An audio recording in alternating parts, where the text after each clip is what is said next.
Hello, I'm Zachary Newell. Do you ever feel like humanity deserves a better world than the one we've built for ourselves? Personally, I just can't shake the feeling. That's why I'm here, to talk about what we've been doing and how we can do it better. Welcome to Better Futures. Okie doke. Hi. So are we starting? Yeah. We're recording. Yeah. Okay. All right. What's up, Steve? It's the ceiling. How's that? Okay. We're in for straight talk. Okay. I like it. Okay. All right. Well, thank you for having me in your home. It's nice to be here. Yeah.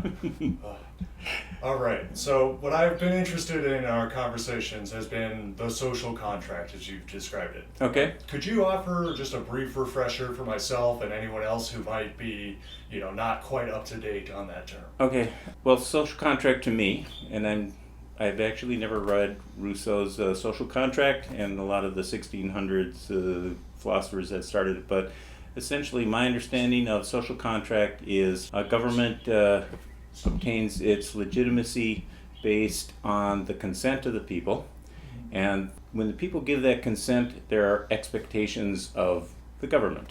And there's been long arguments about what is consent and what is expectation, but essentially the overall concept is people give consent to the government, and the government in return has a contract with them to provide some sort of expectation. Originally, that expectation had, I think, mostly to do with keeping social order, even though in the last 200-300 years it's expanded significantly, I think, beyond that for what people expect from their government. So I guess that's how I would define the social contract. There's two parts of this. There's the consent on the part of the governed, and there is the expectation on the part of the government. That's my understanding. Okay, we'll frame it within that understanding. Okay. All right, so for the modern day, when social order is not necessarily optimal, it's not perfectly orderly, but at the same time, we probably have less reason to fear brigands and that sort of thing. What would you say that the social contract is providing in terms of the expectations, and what might it be deficient in providing? I guess I will comment mostly about what I see the social contract in the United States, because the whole idea of social order in many other countries is not as stable, and things like brigands actually do happen throughout the world, even though there is a social contract or an implied social contract. In the United States, I think on the one side, as far as consent, there's a lot of discussion about what is consent, and a lot of it revolves around voting and who can vote and the representative democracy and are different groups adequately represented, and how do we actually be fair about allowing different groups to vote or to give their consent. On the expectation side, there's two parts of the expectation that I think that the government mainly supplies. Number one, it supplies a representative democracy, and secondly, it provides a economic system which I will characterize as capitalism with a relatively moderate dose of socialism. So that's how I would characterize our current social contract in the United States. There's a lot of topics surrounding those. As I indicated, how do we make sure that people actually adequately give their consent to whoever is governing them? And on the other side, there's what sort of services does the government provide, and what sort of services are reasonable to expect? I think there's certainly a lot of discussion nowadays about voting and how do you actually give people a voice and make sure that people have a voice. In the vein of trying to keep it somewhat brief so we don't drag for hours, there are certainly groups that have a difficult time getting a voice. Certainly children don't have a voice, and so there are people that actually make sure that children do have a voice. I think it's relatively difficult for immigrants to have a voice, and in order for them to have a voice, just by the nature that they just arrived here from a different cultural situation, from a different country, from different expectations from their government to changing to this government, I think there's elements that are necessary in our society to help those people properly register their consent.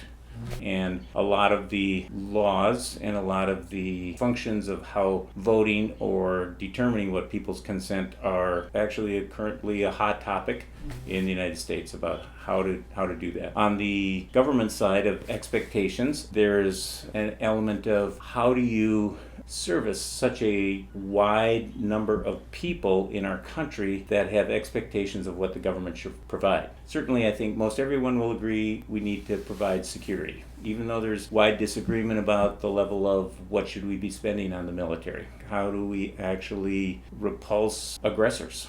So from an external standpoint, that's an issue and has historically been an issue. And we also have internally, how do we keep order within our society as far as police and maintaining order? So I think a lot of it, as far as expectation for what the government should provide, there's such a wide range of people, all the way from immigrants to children, to the very rich, to the very poor, to people who are actually able to look after their own welfare, to people that aren't able to look after the welfare. How do you actually come together and negotiate all of those very individual elements to address each group's expectations? When they give consent, what does that mean? What legitimate things do they expect from the government? And so I think there's a number of things, and as you and I have talked before, I think at the very least, the government has a requirement to provide what I will call everybody with warm, dry, and well-fed.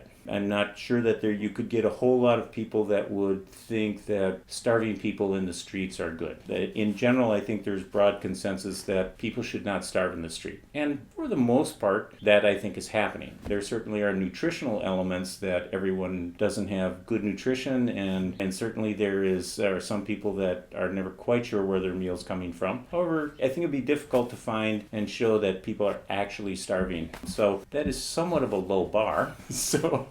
But then you kind of, you want to move the bar up. But at the very least, the rest of the world, that's not actually the case. There are people that are starving and don't have clean water and don't have access to any sort of, many times, food or water. So although you and I might have the expectation that that's a pretty low bar, compared to the rest of the world, we are, I guess I'm going to say we're somewhat to the top.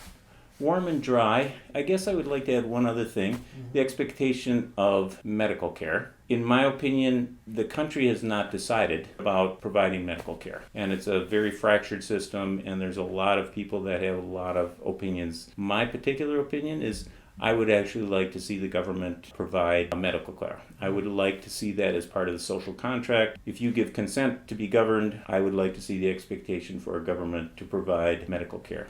I don't think it's an unreasonable goal. I think that the country is wealthy enough to actually provide medical care. There are certainly countries that are not anywhere near as wealthy as us that actually do that, and I don't find that to be a real problem.